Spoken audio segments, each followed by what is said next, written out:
Booktube, and welcome to a new video. This is a tag video, and I've generally swerved away from doing tags, having somewhat overdosed on them over recent years.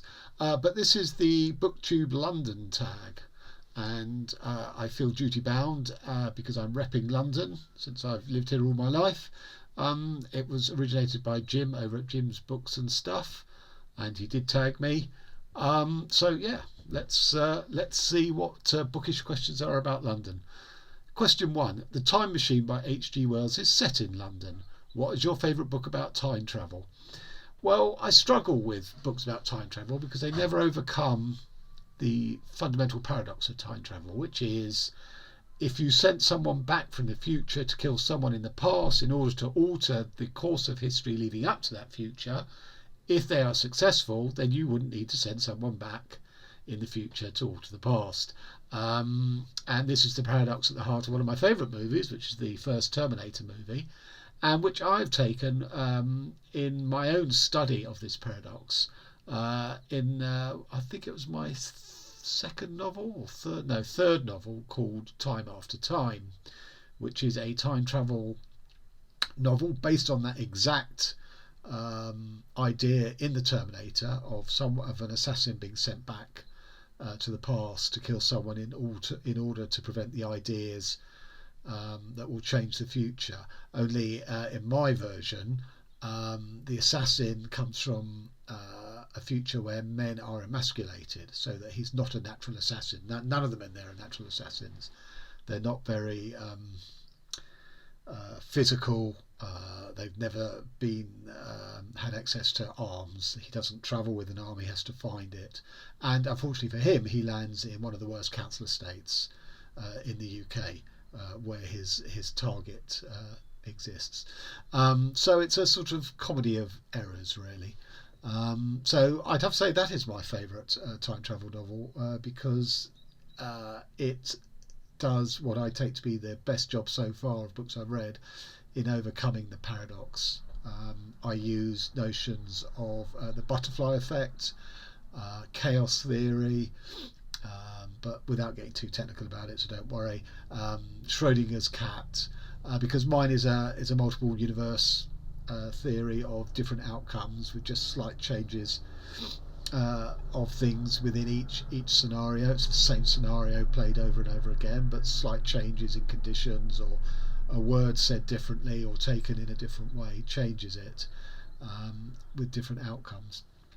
Anyway, question 2. Mrs. Dalloway by Virginia Woolf is set in London. What book do you intend reading for next month's May of the Moderns, a book from the first half of the 20th century?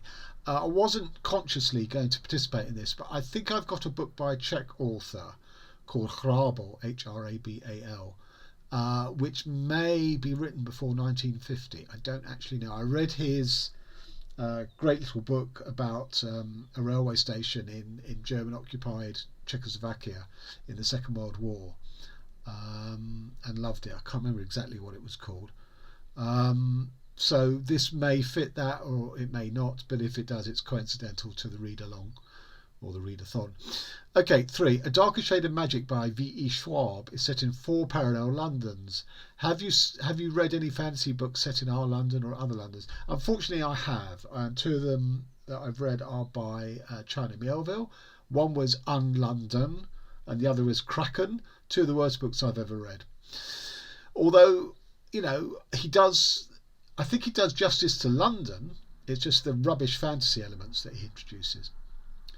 4. Charles Dickens wrote many books set in London. Which is your favourite Dickens novel? Never read him. 5. Sherlock Holmes is a famous fictitious resident of London. What is your favourite murder mystery? I'm not sure if it's strictly my favourite, but it's one of my favourites. This is The Face on the Cutting Room Floor, written by Cameron McCabe, which sounds a very British or specifically Scottish name, but was actually written by a German emigre who was 19 when he wrote this in his second language. He was a member of the Socialist Youth and fled Germany with the rise of the Nazis, came over to the UK, was interned, and then produced this rather wonderful book set in the 1940s about the sort of burgeoning film industry in the UK. So leaving somebody's face on the cutting room floor is basically sort of cinema or film speak for cutting someone's scenes out entirely. But there is a literal face on the cutting room floor of an actress who's found murdered on the floor of the cutting room in the film studios. So it's that dual thing that she's been cut out of the movie, but she's also been cut out of life. But actually, it's quite a postmodern, and again, bear in mind this is written in the 40s. It's quite a postmodern take on detective novels. And it's just very, very clever, very well done. As I say, the guy was 19, writing in a second language after being interned. Amazing. Paddington Bear by Michael Bond was named after Paddington Station in London. What is your favourite anthropomorphic animal in literature?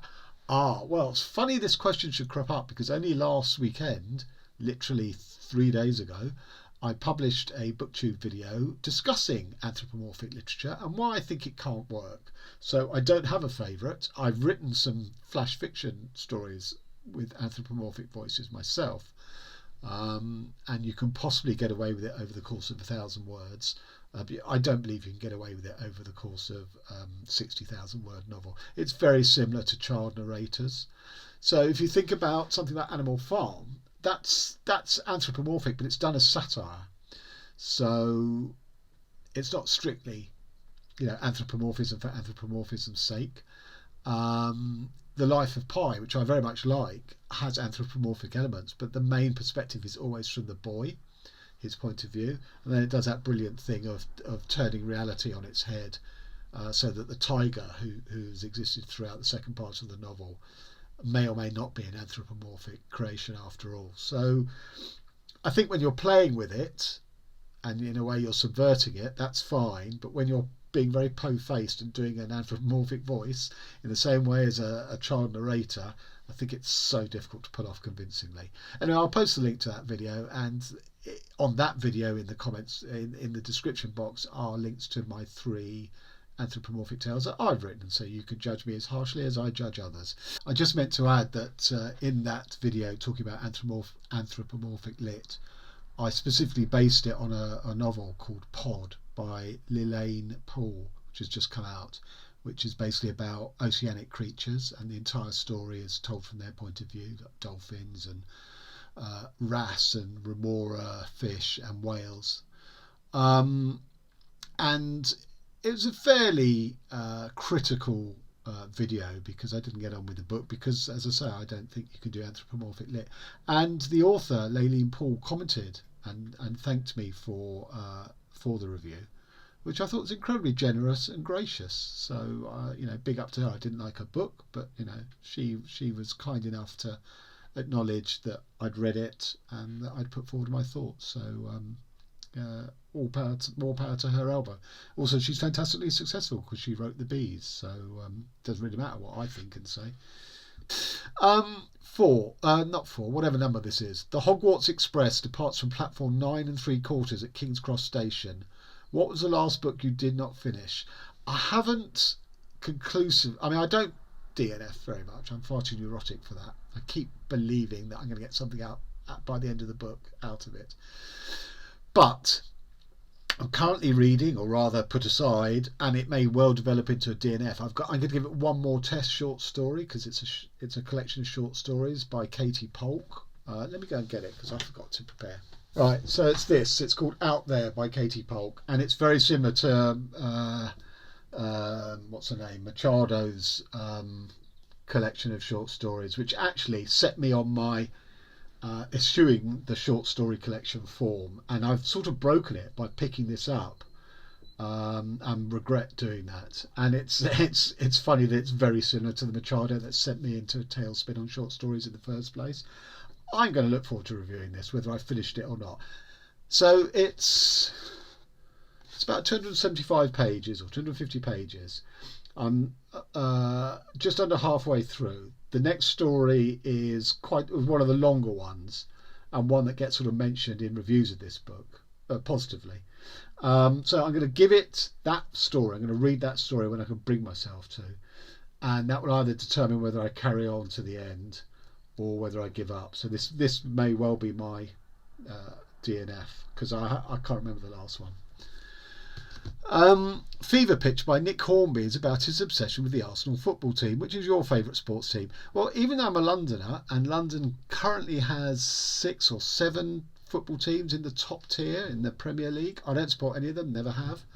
One of my sons supports one of them. I support a team from the Midlands in England, who are basically fighting against being liquidated and wound up at the moment because their owner was corrupt and dodgy.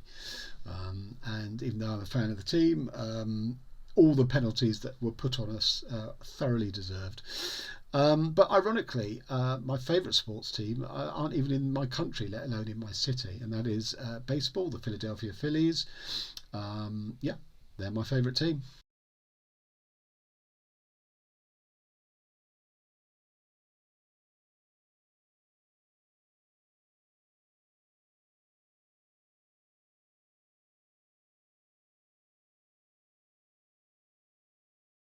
Bridget Jones' Diary is a wonderful romantic comedy set in London. What is your favourite romantic comedy?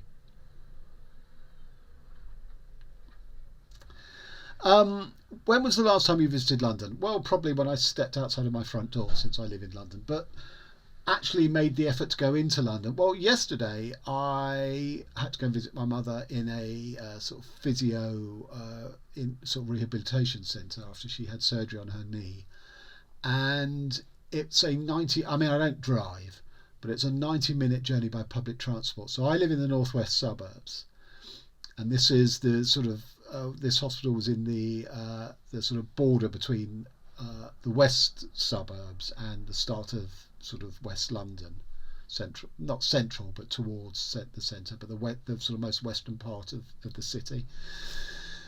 And as I say, it took me 90 minutes, and that's like sort of one quadrant of London. That's how big it is. And just to say that it's a part of London that I didn't know, I hadn't visited before. And on the way, there was a health centre next door to a cemetery, which I don't think gives out the right sort of message of hope.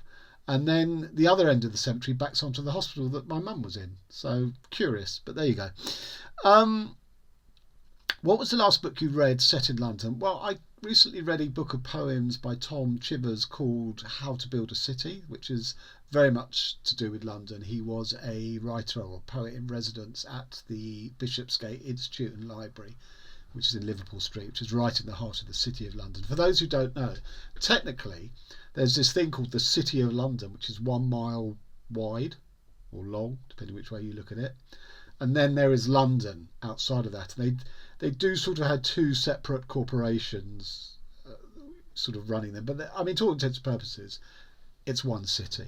But sort of from a sort of legal local government point of view, the City of London, this 1 mile thing, which is where most of the finance houses are centred and stuff, is different. And that's where Bishopsgate Library is right on the border of that.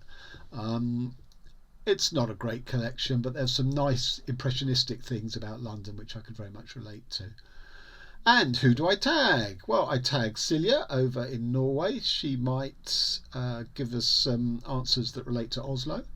I tag Zena over at Beating Around the Books, who might give us some answers that relate to Stuttgart in Germany. Yeah, and I think I'll leave it there. So thanks very much to Jim for tagging me. I'm not sure when I'll do a tag again, but there you go. Till next time.